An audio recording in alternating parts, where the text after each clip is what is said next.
आता हा जो प्रश्न आहे तो पहा. प्रश्न खूप मोठा आहे. मुलं काय करतात, मुलं लिनियर इक्वेशनच्या साह्याने हा सोडवण्याचा प्रयत्न करतात. खूप मोठं इक्वेशन तयार होतं आणि शेवटी उत्तरापर्यंत पोहोचेपर्यंत 4-5 मिनिटं निघून जातात. पण हा प्रश्न असा नाही सोडवायचा. प्रश्न बघा, एस जवळ काही शिंपले आहेत. एसने ते शिंपले पीला दिले, पीने क्यूला दिले, क्यूने आरला दिले आणि शेवटी आरला 14 शिंपले मिळाले. सिंपल प्रश्न आहे तो. कसा सोडवायचा बघा. आता बघा, एस जवळ शिंपले होते. एसने कुणाला दिले, पीला. पीने कुणाला दिले, क्यूला. आणि क्यूने दिले आरला आणि शेवटी आरला 14 शिंपले मिळालेले आहेत. असा प्रश्न आहे. प्रश्न वाचून घ्या नंतर व्हिडिओ पॉज करून. आता एसने पीला किती शिंपले दिलेत बघा.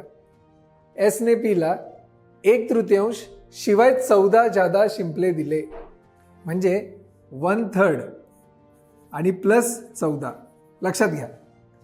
पीने क्यूला 1/3 शिवाय 11 जादा. बघा आता 1/3 प्लस 11 जादा. फक्त मी हे लिहून घेतो सिंपल. क्यूने आरला काय केलं, क्यूने आरला 1/3 प्लस 1 जादा. 1/3 प्लस 1 जादा. आता काय करायचं बघा, अशा प्रश्नांमध्ये रिव्हर्स यायचं, म्हणजे इथून ते इथपर्यंतचा प्रवास करायचा. मग आपल्याला कळेल की सुरुवातीला एस कडे किती शिंपले होते. काय करायचं बघा, प्लस असेल तर मायनस करायचं, 1/3 असेल तर 3/1 करायचं, उलटं करायचं. बघा आता मी सांगतो तुम्हाला. आता इथे काय म्हटलेलं आहे, इथे आर कडे 14 आहेत. मग मी आधी काय करणार बघा, 14 वजा 1 करणार. मी म्हटलं ना अधिक 1 असेल तर वजा 1. 14 वजा 1, 14 वजा 1 किती येतात, 13 येतात.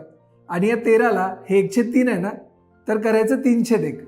3 ने गुणायचं, मग 13 गुणिले 3, 3/1 म्हणजेच 3. 1/3ला 3/1 केलं, 13 39. बघा आता लक्षात येते. इथे बघा 39 आहेत. 39ला घ्या इथे. इथे प्लस 11 आहे, मायनस 11 करा. 39 मायनस 11 किती येतं, 28. आता 28ला परत 1/3 आहे, मी 3/1 ने गुणणार. 28 त्रिक येतात 84. परत 84ला घ्या इथे. प्लस 14 आहेत, मायनस 14 करा. 84 वजा 14 किती येतात, 70. आणि हे 1/3 आहे, त्याला करा परत 3/1. 70 त्रिक 210 झालं. एस कडे शिंपले होते 210, जे आहे ऑप्शन क्रमांक 2. किती सिंपल टेक्निक आहे बघा. म्हणजे अशा पद्धतीने तुम्ही कुठलाही प्रश्न सोडवू शकता. व्हिडिओ आवडल्यास नक्की लाईक करा.